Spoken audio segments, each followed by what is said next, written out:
Imagine you've been offered the chance to live and work in another country. All expenses paid. Sounds great, doesn't it? Well, that was what was offered to me when I was in my early 30s. My home was in England with my wife, a 3-year-old, and a 6-month-old. I was being offered the chance to expand my professional dreams in the company head office in Melbourne, Australia. I was being given the once-in-a-lifetime chance to challenge myself in ways I could never have imagined. But, as I found out, it comes at a significant personal cost and means challenging the very concept of home. It's true, being an expat sounds glamorous, especially when it means going to the other side of the world. But nothing prepares you for the reality of leaving everyone and everything you know behind.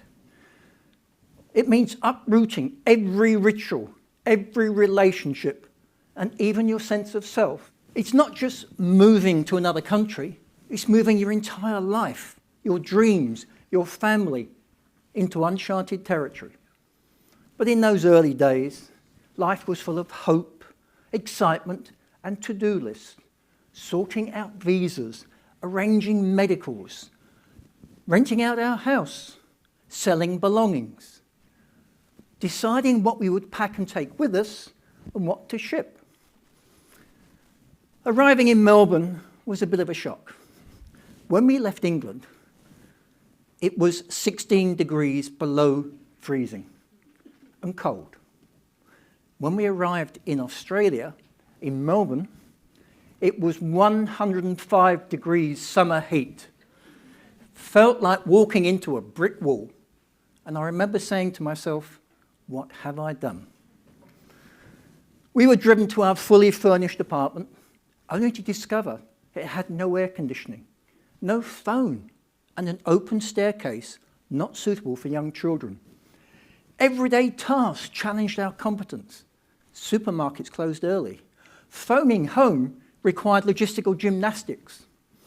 Homesickness was suffocating, especially as my 1-year-old's first steps were celebrated in the absence of grandparents. Every missing comfort was a reminder of invisible losses. It's actually quite hard to open a can of food when you don't have a can opener. But the hardest blow was when my 3.5-year-old, small and bewildered, sat on my knee and said, "Daddy, why did we move here? I've lost all my friends and I've got no toys." I carried that guilt for months. My wife, once fiercely independent, had to map out her life on the thin lifeline of strangers' kindness.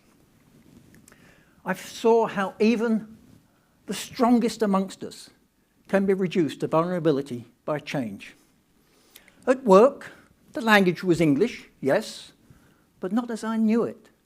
I had to fathom Australian slang and workplace banter. I remember being asked, "Are you going to go to the snow?" I looked at them puzzled and said, "Where I come from, the snow comes to you." I was told Australia has some of the world's best snow resorts, but you drive to them, hence the question. I also discovered what Australia's tax system really meant. Any illusion of financial control and the generous salary I'd been offered turned out to be a mirage. My take-home pay was far less than I expected. I was very quickly in my boss's office, organising and renegotiating my salary. My family and I explored and found even a simple thing like a picnic could turn out to an adventure, as we encountered exotic birds, strange wildlife, and kangaroos. But every bird call, every encounter was a reminder that this was not home. Despite us wanting to feel comfortable, it was still difficult. When our furniture arrived, the company bought us another house, more suitable. The familiar textures and scent of our old life enabled us to feel a bit more comfortable. But then there was my wife's encounter with the huntsman spider. She picked up a photo frame, said she thought she felt a mouse in her hand. But when she opened her hand, it wasn't a mouse. That's what it was. And yes, screaming was definitely involved. A few days later, I grabbed a box in the garage and unwittingly trapped a huntsman spider under my fingers. But did I scream? Absolutely. It took us several years to feel settled, but eventually we decided we would make Australia our home, a permanent home. But then the crash of 1987 and the consequences swept the ground from beneath us. My job, our right to stay in the country, our home, our income were all lost. I had to go home and tell my family we couldn't stay, we would have to return to England and my old job. But then my boss from England arrived to say the UK subsidiary was being sold. I had no job to go back to. Makes me pretty unique. How many people can say they've been made redundant in 2 countries at the same time? But the feeling of being cut adrift in a foreign land was terrifying beyond words. Nothing prepares you for the terror of being responsible for your family in a country that seems closed to you. The following years were a cycle of reinvention. I joined one financial services company after another, helping it to grow, only to see it taken over and my role eliminated. A move to Sydney brought similar cycles until I was recruited by what I called a sleeping giant. We turned that company into one of Australia's largest financial institutions. Success brought significant travel around Australia and around the world, and a more senior appointment. But change struck again. New management arrived, and I was let go again. This constant cycle of relocations and travel and long hours had taken its toll on my personal life. I found I was missing my children's childhood. I remember returning home after a long overseas trip and knowing I wouldn't be there for long before I went away again around Australia. I was standing in the kitchen, watching my wife and children laughing together. They were so happy and so content, but I wasn't included. I realized we'd grown so far apart, I was no longer home. And the truth hit me with such force, I had tears in my eyes and I had to turn away to compose myself.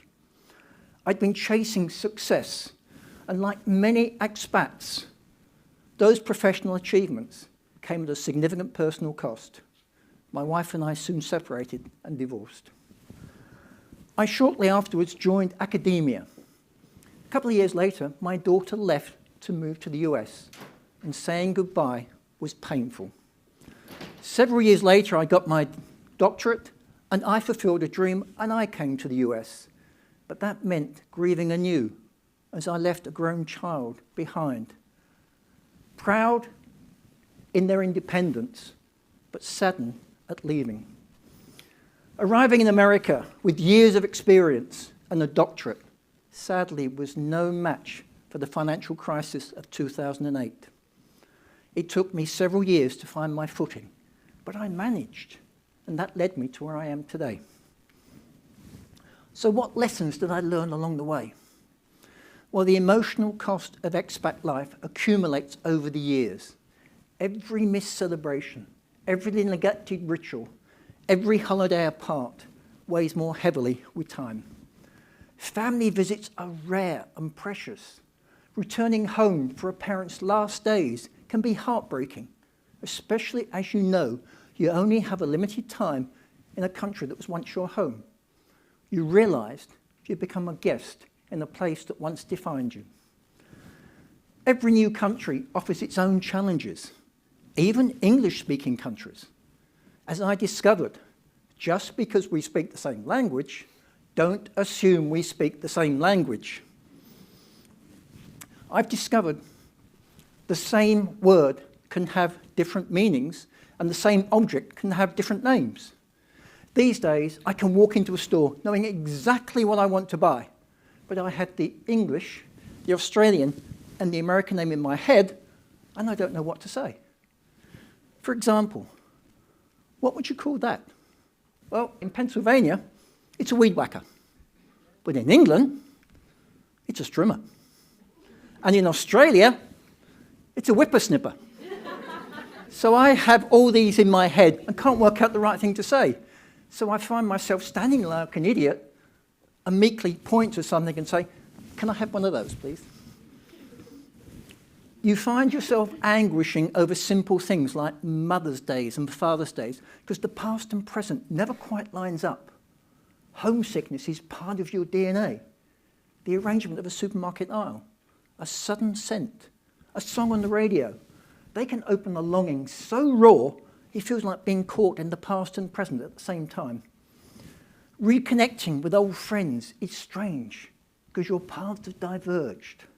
New friendships, precious yet fragile, must survive the next job offer, the next relocation, the next farewell. But would I do it again? Absolutely. That experience has taught me so much. I've learnt more and experienced more than I ever thought possible. I've been to a gold mine. I visited oil rigs. I've walked around a diamond mine. I've handled a 6-foot python snake. I became a karate instructor. I've driven racing cars. I've flown in a hot air balloon. I've climbed the Sydney Harbour Bridge and I've scuba dived in the waters around Fiji. I've visited 25 countries and been around the world so many times, I've lost count. I realised that change begets change because I've grown in ways that would never have happened had I not embarked on this journey. If expat life has taught me anything, it's that discomfort and uncertainty are powerful teachers. They strip away certainties, they test resilience, and they reveal hidden strengths. The people you meet, the repeated acts of starting over, are all part of a new fabric of empathy and perspective. I've become very philosophical when hardship strikes, but I emphatically embrace the good times in my life. For those wishing to follow me on this path, it is not for the faint of heart, because the cost is real. You need to embrace not just the surface adventure, but the deep and sometimes painful work of leaving and being left.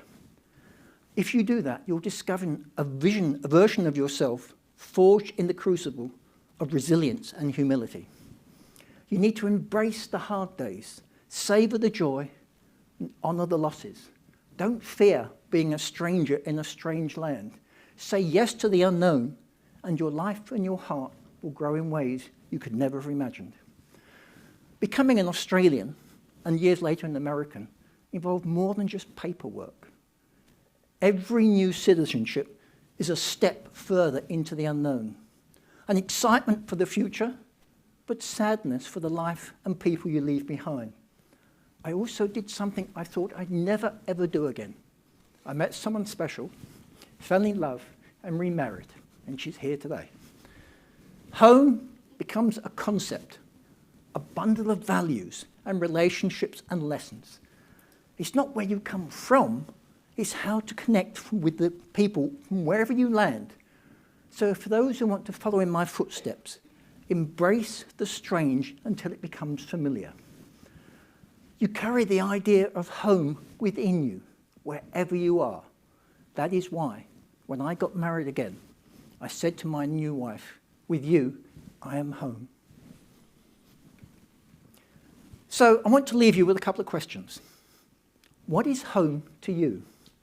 Is it a person? Is it a feeling? Is it a place? I've realised it's something deeply personal. You find it by embracing change, because without change, something inside you goes to sleep. Let that sleep or wake up.